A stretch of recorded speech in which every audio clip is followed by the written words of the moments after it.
Welcome to the Wisdom That Breathes channel. Across all our platforms, we try to share wisdom which is relevant and accessible to everyone.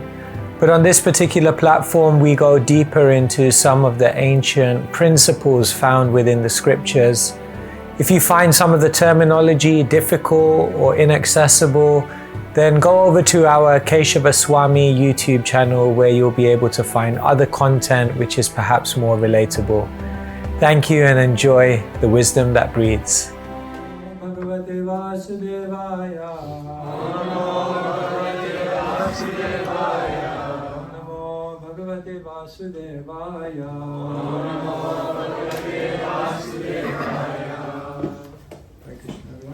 morning, thank you so much for coming. Today we're reading from Canto number 1, chapter number 13, entitled Dhritarashtra Quits Home. And today we're reading from text number 23. Do you need time to get it up? It's coming up? Okay. So this is, just to give the context, I'm sure you remember, but Vidura has come one final time to try to convince Dhritarashtra that it's time to give up family life. Dhritarashtra in his life was advised by so many people. Bhishma Dev gave him good advice. Vidura tried to give him so much good advice. Akrura tried to give him good advice. Sanjaya gave him so much good advice. Even Krishna gave him so much good advice. But every time Dhritarashtra heard all of this, none of it changed his heart, none of it changed his mind. In fact, once when Krishna came to speak to him, to give him wisdom, he said, Krishna, your words are like lightning. In the moment when you speak them, there is immediate illumination. But the very next moment, I'm overcome by darkness. So when I heard that, I was like, that's the story of my life.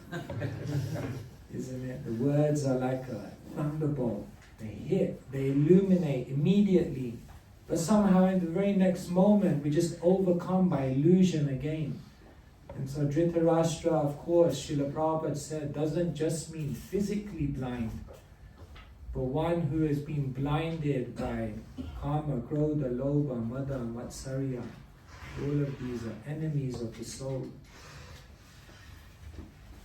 But Vidura is very kind. The Vaishnava never gives up. So Vidura has come back.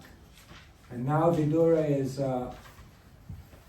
upping the intensity of the speech. As time gets more and more, in a situation when it gets more and more acute, then the volume and intensity has to increase, isn't it? Like if someone is walking towards a dangerous situation, then you'll call out to them, but as they get closer and closer to that difficult situation, your voice will get louder and louder, because now it's getting serious. So Vidura's voice is reaching fever pitch now. So this is what Vidura tells Dhritarashtra. So you can repeat after me. Aho mahiyashi janto Aho mahiyashi janto Jitasya yatha bhavan Jitasya yatha bhavan Himapavarjitam pindam Himapavarjitam pindam Adate grihapalava Adate grihapalava Aho mahiyashi janto Aho mahiyashi janto Sayatha bhavan Sayatha bhavan Himapavarjitam pindam Himapavarjitam pindam Adate grihapalava Adate grihapalava O mahiyashi janto O mahiyashi janto Sayatha bhavan Sayatha bhavan Himapavarjitam pindam Himapavarjitam pindam Grihapalava Adate Grihapalava Aho mahi yasi janto Aho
Powerful, Janto, of the living beings, Jivita Asha, hope for life, Yatha, as much as, Bhavan, you are, Hima, of Bhimsena, brother of Yudhishthira, Aparvichatam, remnants, pindam, foodstuff, adate, eaten by, vihapalavat, like a household dog. Translation and purport by His Divine Grace Sri Bhakti Vedanta Swami Srila Prabhupada Ki. Translation. Alas, how powerful are the hopes of a living being to continue his life. Verily, you are living just like a household dog and are eating remnants of food given by Bhima. It's quite heavy. Purport. A sadhu should never flatter kings or rich men to live comfortably at their cost. A sadhu is to speak to the householders about the naked truth of life, so that they may come to their senses about the precarious life in material existence. Dhritarashtra is a typical example of an attached old man in household life. He had become a pauper in the true sense, yet he wanted to live comfortably in the house of the Pandavas, of whom Bhima especially is mentioned because he personally killed two prominent sons of Dhritarashtra, namely Duryodhana and Dushasana. These two sons were very much dear to him for their notorious and nefarious activities, and Bhima is particularly pointed out because he killed these two pet sons. Why was Dhritarashtra living there at the house of the Pandavas? Because he wanted to continue his life comfortably, even at the risk of all humiliation. Vidura therefore was astonished how powerful is the urge to continue life. This sense of continuing one's life indicates that a living being is eternally a living entity and does not want to change his bodily habitation. The foolish man does not know that a particular term of bodily existence is awarded to him to undergo a term of imprisonment, and the human body is awarded after many, many births and deaths as a chance for self-realization to go back home, back to Godhead. But persons like Dhritarashtra try to make plans to live there in a comfortable position with profit and interest, for they do not see things as they are. Dhritarashtra is blind and continues to hope.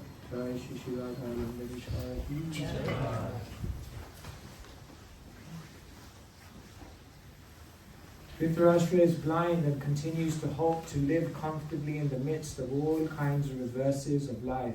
A sadhu like Vidura is meant to awaken such blind persons and thus help them go back to Godhead, where life is eternal. Once going there, no one wants to come back to this material world of miseries. We can just imagine how responsible a task is entrusted to a sadhu like Mahatma Vidura. Srila Prabhupada ki, Vidura ki. Om Jnana-timirandhasya Jnana-shalakaya Chakshur-militam yena tasmai Shri Gurave Namaha. Shri Chaitanya Mano-bhishtam Sthapitam yena bhutale Svayam Bhagavan Dadati Swavakantikam Vandeham Shri Guru Shri Yuta Shri Guru Vaishnavamscha Shri Rupam Sagrajatam Sarana Ratamahamritam Om Sajivam Sadvaitam Savadutam Vijana Sahitam Krishna Chaitanya Devam Shri Radha Krishna Padam Sahagana Shri Vishnu He Krishna Karuna Sindhu Dinabandhu Jagatpate Gopesha Gopika Kanta Radha Kanta Namaste Taptapancha Gaurangi Radhe Vrindaveshwari Vishabhanu Sita Devi Pranamami Hari Priye Vancha Kesha Kripa Sindhu Devacha Patitanam Pavanebhyo Vaishnavebhyo Namo Namah Shri Krishna Chaitanya Prabhu Nityananda Shri Advaita Gadadhara Shri Gaura Bhakta-vrinda Hare Krishna Krishna Krishna Hare Hare Hare Rama Rama Rama Hare Hare. Shri Prabhupada ki Jai. The saints are sometimes speaking very strongly. Srila Prabhupada was such a saintly person, so sometimes he was speaking very strongly. One time he said, I do not discriminate. I criticize everyone equally. Yes, Srila Prabhupada was pointing out the absolute truth, even when it was a little bit uncomfortable. One wealthy donor had come on a morning walk, so the devotees wanted him to get the blessings of Srila Prabhupada. Of course, blessings come in many forms. So they pushed him to the front. Prabhupada began speaking to him. Prabhupada said, oh, what do you do? He said, I'm a glass manufacturer. Prabhupada said, where does the glass come from? He said, from sand. Prabhupada said, where does the sand come from? He said, from the earth. And Prabhupada said, where does the earth come from? He said, from God. Prabhupada looked at him and said, basically, you are a thief. The devotees were thinking, my God, he's one of the good guys, like he's helping us out here. So one devotee said, no, Prabhupada, he's donating. Prabhupada said, oh, then he is a small thief. Still a thief. Prabhupada was ready to point out what no one else was ready to expose the naked truth. So here Srila Prabhupada says the job of a sadhu, a saintly person, is incredibly responsible because they are ready to say and reveal and expose that which no one else will say. You see? Like whenever you have a job in this world, there's a job description. So the job description of a sadhu is very simple. It's two things. And everything else is a detail after that. The job description of a sadhu is two things. Number one, to create faith. And number two, to create doubt. Everything else that a sadhu does is just a detail in pursuance of these two things. The first thing a saintly person is meant to do is create faith in Krishna, create faith in the process of bhakti, create faith in the idea of a spiritual world, and create faith in people that they can do it. But the second thing a sadhu has to do is they have to create doubt. They have to make people a little uncomfortable. They have to start saying things which make people doubt, what am I doing in my life? The presence of a sadhu is meant to cause you to think twice about the goals that you've set in your life, thinking that will be success. Once I was out, we stayed here. I stayed here in 2005 in Soho. And once we went out for Sankirtan with one Sankirtan devotee, we went to Sloane Square. I don't know if you still go there. But it's a very posh area. There's many embassies there. So this morning it was cold, it was raining, what to say, it was London. And we were out there distributing books. Anyway, then he stopped one smart looking man. So the smart looking man said to him, who are you, what are you doing? He said, I'm a monk. I said, you're a monk? He said, yeah. I gave up everything, I sleep on the floor, I wake up early in the morning and I distribute these books. So this man, his mind was blown, like how can someone just turn away from it all? So he said to the devotee, I want to speak to you. I want to know like what made you make this decision. So he said, let's go to Costa Coffee. So the Sankirtan devotee looked at him and said, no, I've got to distribute books.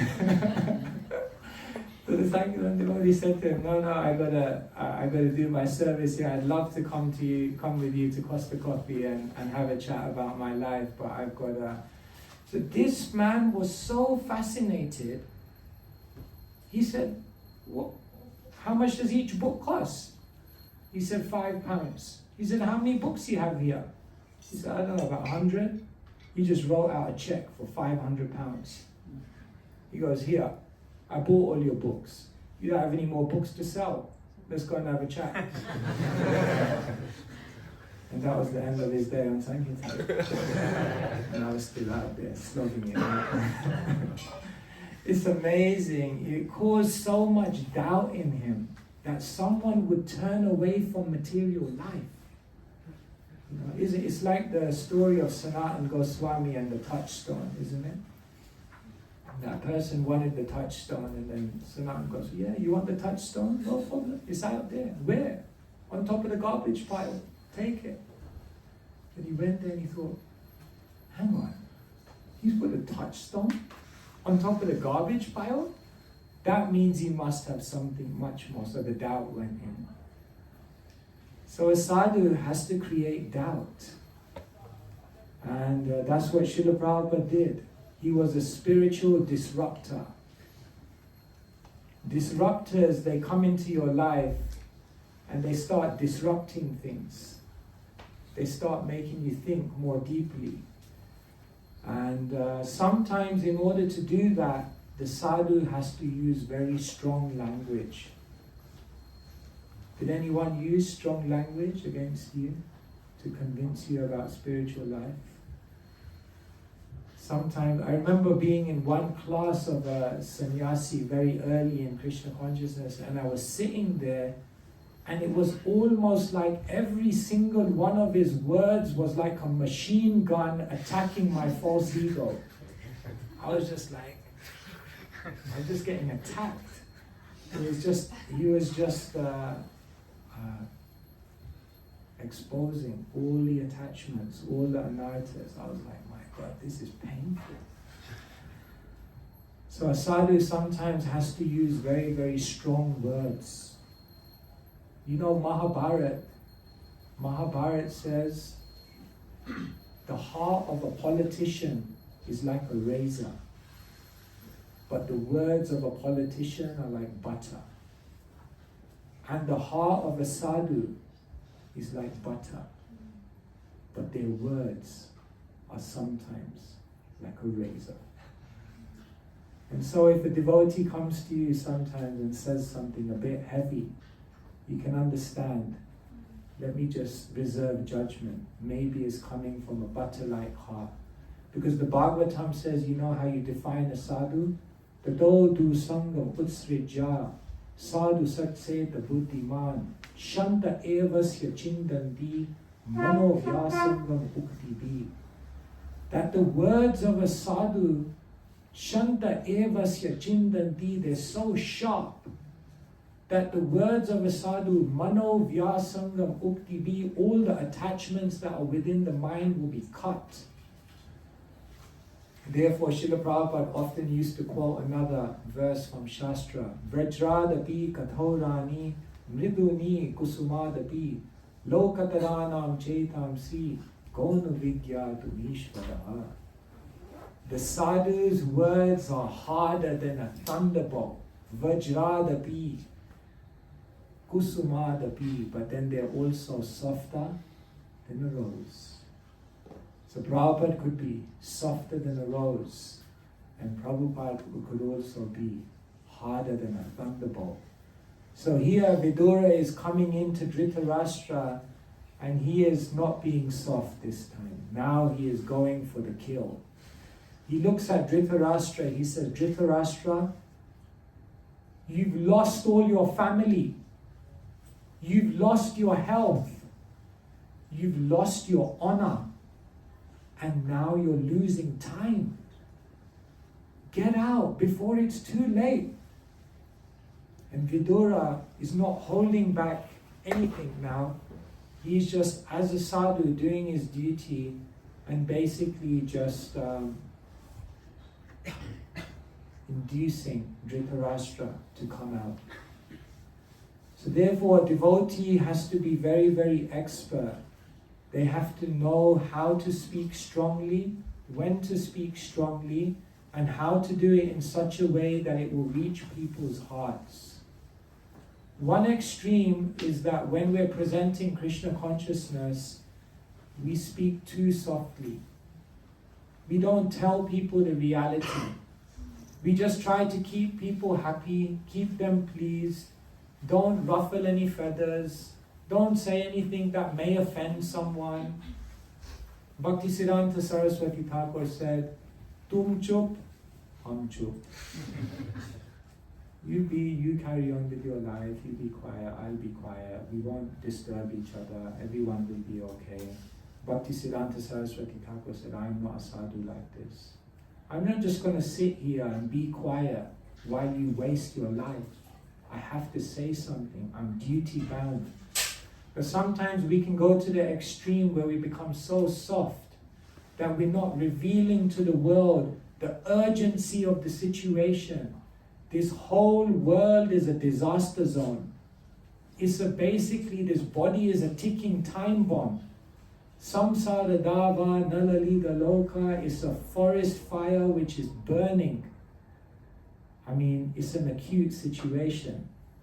And if we just go out there in the world and we don't tell people the urgency of it, we're actually doing the greatest disservice by being so soft and so accommodating and so nice and so inoffensive that we actually do them the greatest harm.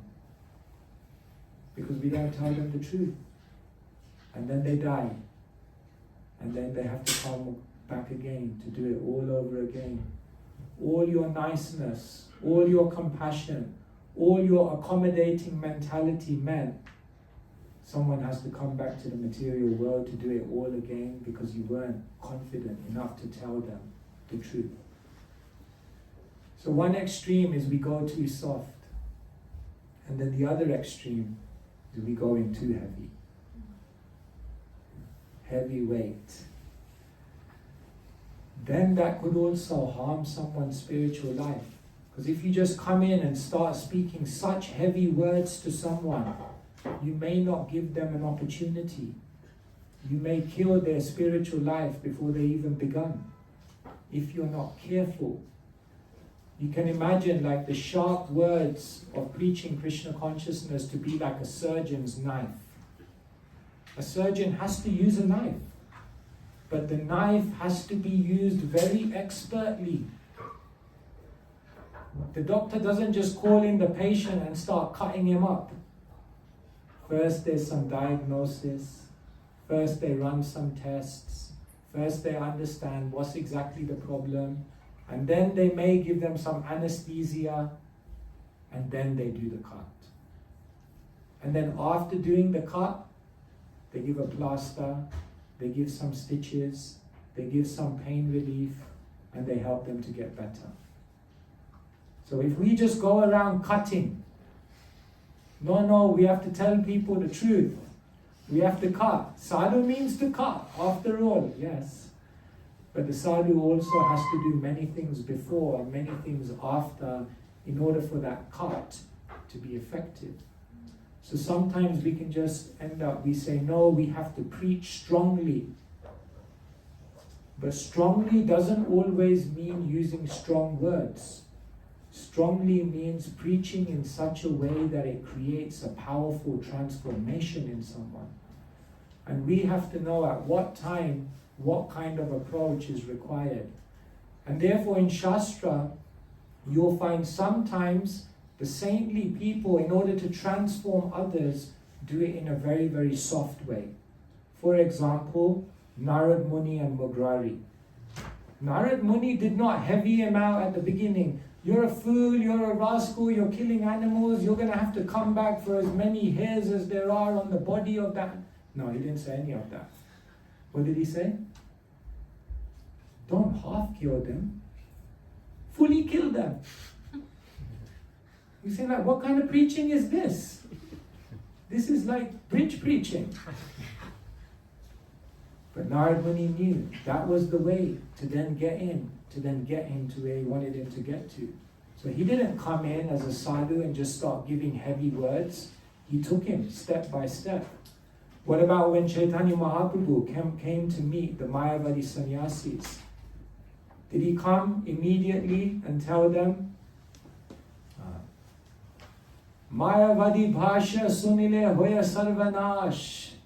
If you speak Mayavad philosophy, everything is lost. Stop preaching heavily. Mayavadi, Krishna Paradi. No. What did Mahaprabhu do? He came to the house of the Mayavad sannyasis and he didn't speak one word. What did he do? He sat down in a filthy place. And they looked at his humility. And you know what Prakashananda Saraswati said? Even before Mahaprabhu spoke one word, Prakashananda Saraswati said, I'm looking at your humility and I know that whatever you say can never be false. This is before Mahaprabhu has even said anything. In the CC it says, Prakashananda said, I know that anything you say will never be false. Because Mahaprabhu had already conquered him by his humility, so now whatever he was going to say, Prakashananda Saraswati was going to accept it. So can you see, Mahaprabhu didn't come in like heavyweight, chopper technique. Not at that time. So sometimes the sadhus come in light, and other times the sadhus come in heavy. Chintamani, she was just heavy on Bilgamango Thakur. She just told him in no uncertain terms, you're so lusty after me, you're willing to undergo so much austerity to come and enjoy sex life with me? If only you had this much determination to get Krishna. And in that one moment, she just cut his attachment. And here, Vidura coming in heavy. He's just telling Dhritarashtra like it is. So, a devotee has to be expert. Not to be too soft and not to be too heavy. But to be heavy like a thunderbolt when required and soft like a rose when required. And to perfectly balance that in order to create the transformation in the living entity. So this is, the Bhagavatam is an incredible way to understand how to actually reach the hearts and minds of the people. In every canto of the Bhagavatam, we're seeing how the saintly people are creating transformation in different living entities. Because ultimately, this is our job in the world. Srila Prabhupada said, we are a preaching movement. Every single devotee has to be a carrier of this message. It's an emergency time. Just look at what's going on in the world today. It's a complete disaster zone. And the conflict that we're seeing in the Middle East, that's the one that we're seeing on TV. But know for sure that there are maybe 30, 40, 50 other such things going on in other parts of the world that don't even hit the news. It's all going on. It's an incredibly acute situation. And Vidura, Srila Prabhupada is saying, is a sadhu. Every devotee in this movement is a sadhu because sadhu reva samantasya samyak vyavasito hisa.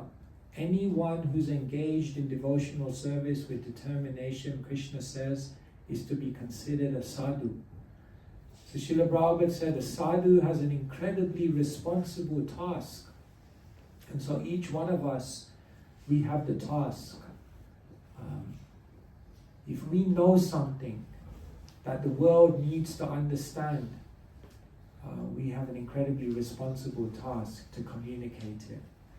We can't stay quiet. We can't stay aloof. We can't say, oh no, someone else will do it.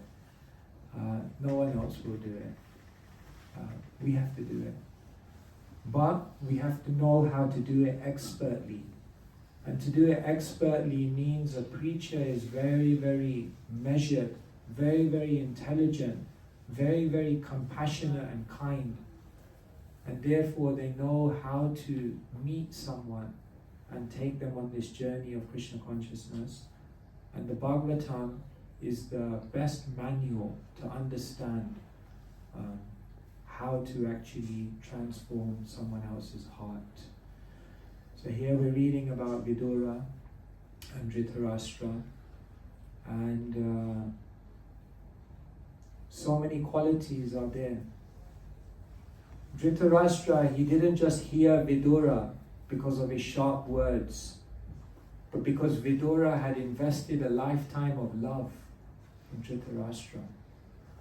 Although all of those years Dhritarashtra didn't listen to Vidura, Dhritarashtra knew actually deep in his heart that Vidura is my well-wisher.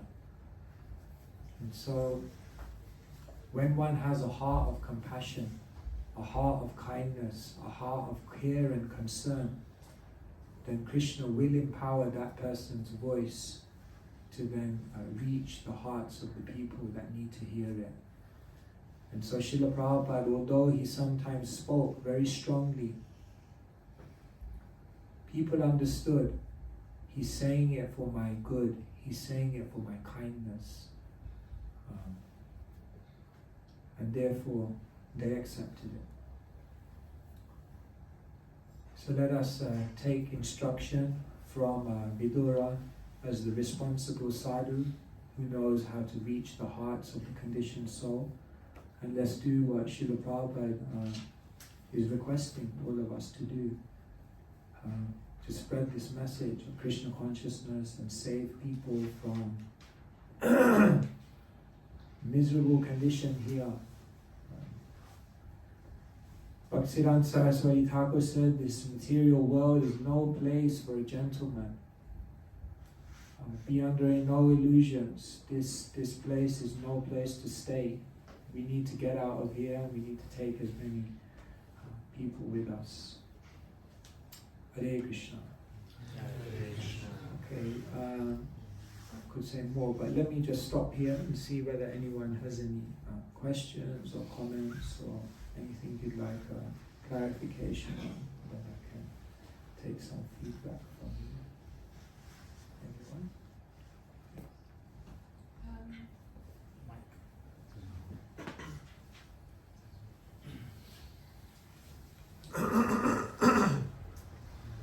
No, but you can just speak. Hare Krishna, Maharaj, thank you so much.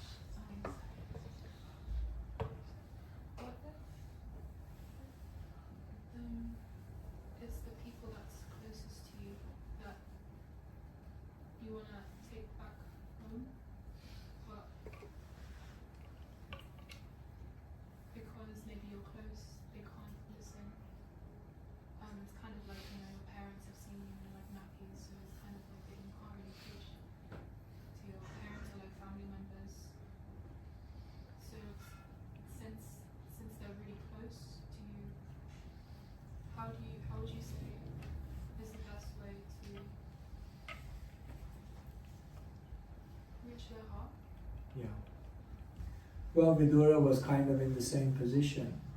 Why would Dhritarashtra respect Vidura? He was younger, and also he was of a lower birth.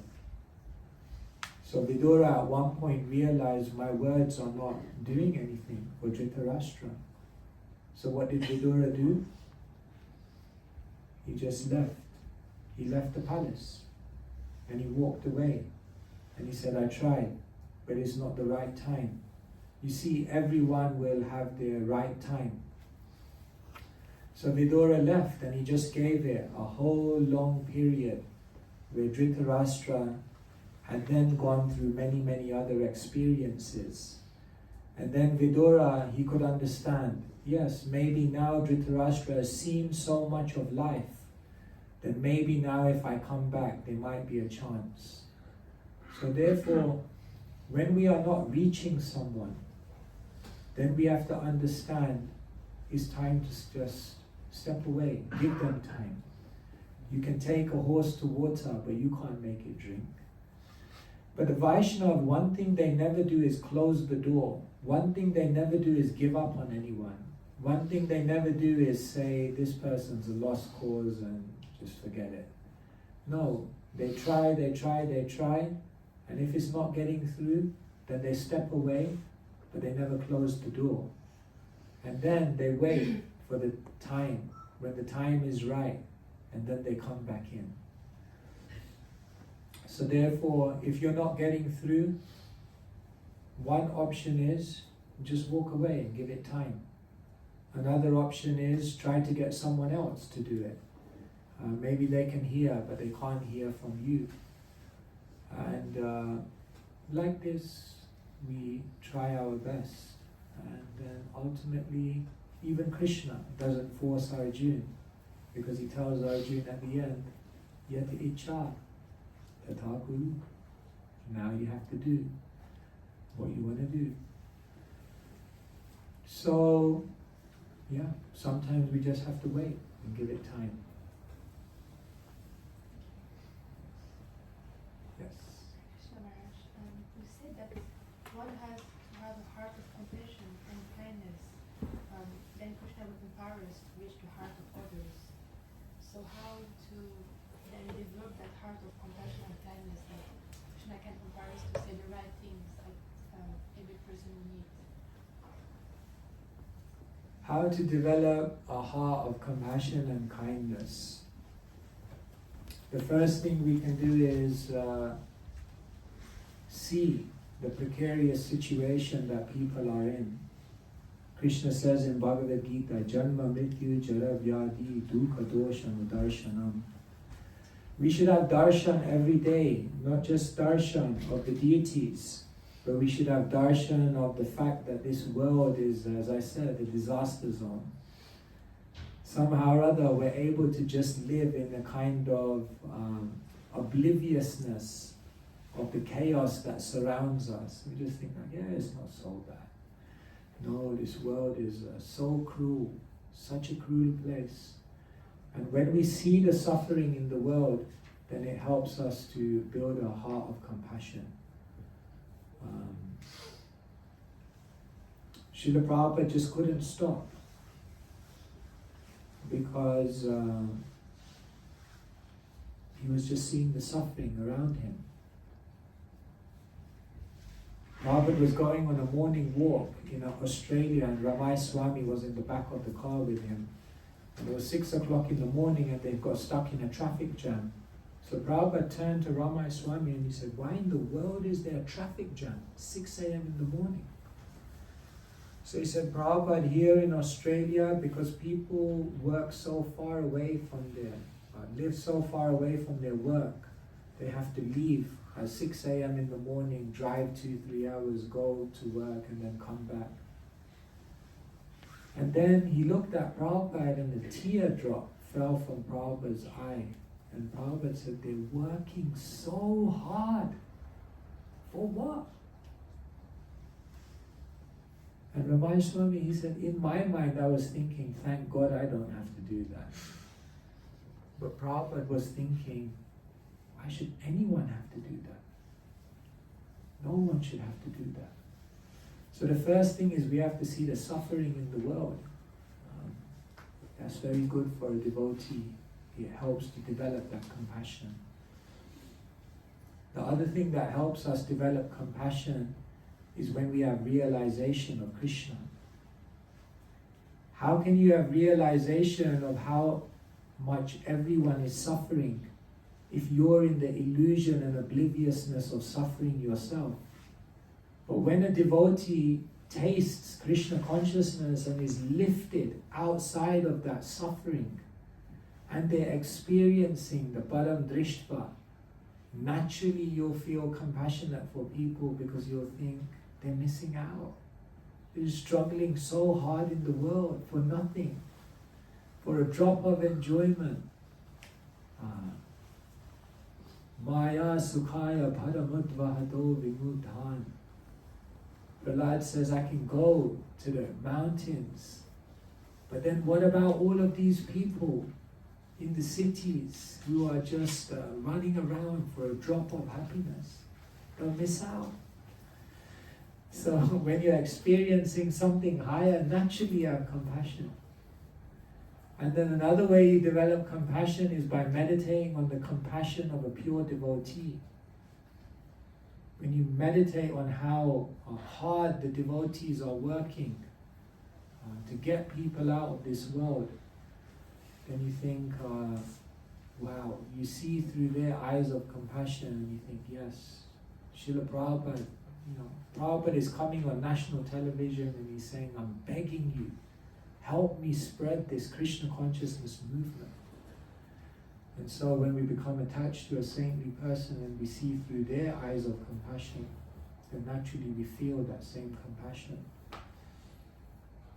So we need to overcome this hard-heartedness. The Bhagavatam says, Tadasmasadam hridayam badedam. Practically everyone in this world has a heart which is steel framed. The Bhagavatam says, because when you chant, if you don't cry, when you chant, if the hairs on your body don't stand on end, when you chant, if your body doesn't shiver, the only conclusion can be that you have a stone heart that's become framed by steel. It's become so hard. So we've become so hard-hearted that we can't experience love. So when we go out and we go out in a spirit of compassion, then it really softens your heart.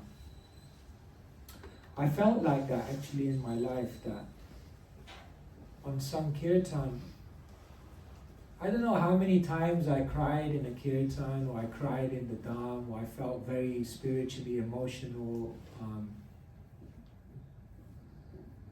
in a devotional context. But I saw many times when I was out on the street trying in some small way to share Krishna consciousness, there's something very, very beautiful in that arena where one's heart actually becomes very, very soft. It's very powerful. Compassion is softening the heart of the conditioned soul and giving us entrance into deeper experiences of Krishna consciousness. So yes, to somehow develop that heart of compassion, of concern, of kindness, then Krishna will empower.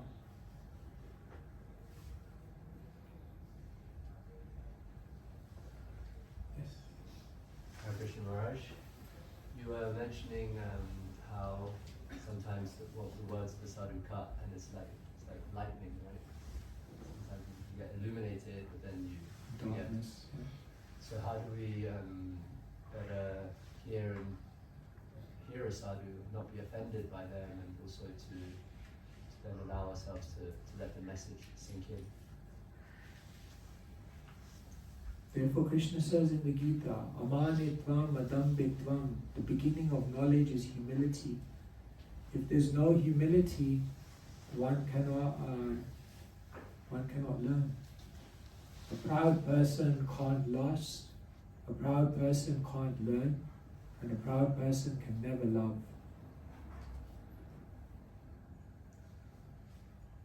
When a sadhu comes and speaks, if we have pride in our heart, we're so full of it that either we'll be defensive or we'll be just inattentive to it. We won't think it to be relevant to us. Therefore, the first thing is that one must culture a heart of humility. One must realize I don't know. One must realize I need help. One must be honest that I tried to do it myself all this time and it didn't work out. Therefore, I need help. Therefore, when Arjun came, then he was open. Shishyasteham sadimam tvam prabannam.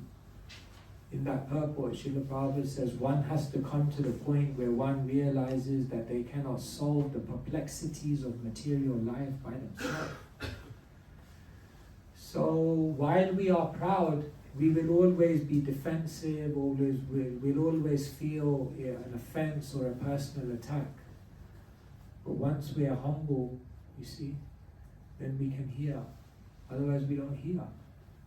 We're in a class and someone's giving a class and we're looking around thinking, yeah, the guy next to me really needs to hear this class. I wish this person was in this class. We really need to hear this stuff, you know. We think it's for everyone else. No, it's for us. So,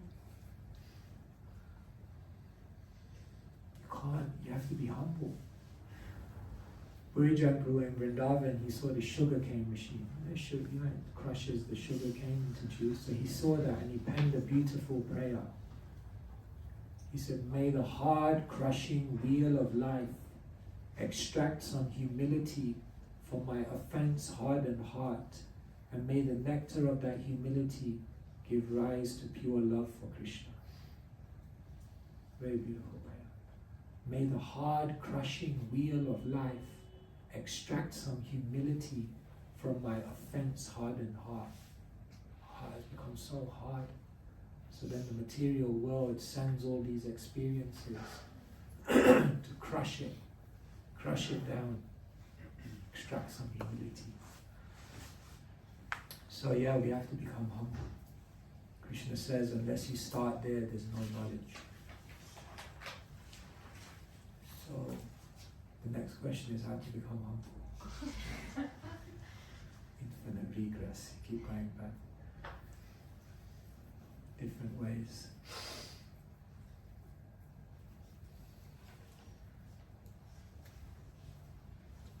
Okay, maybe last question. Thank you very much for the next question. My question is, as you said, that when newcomer comes, first you give them nourishment and then after that chastisement works.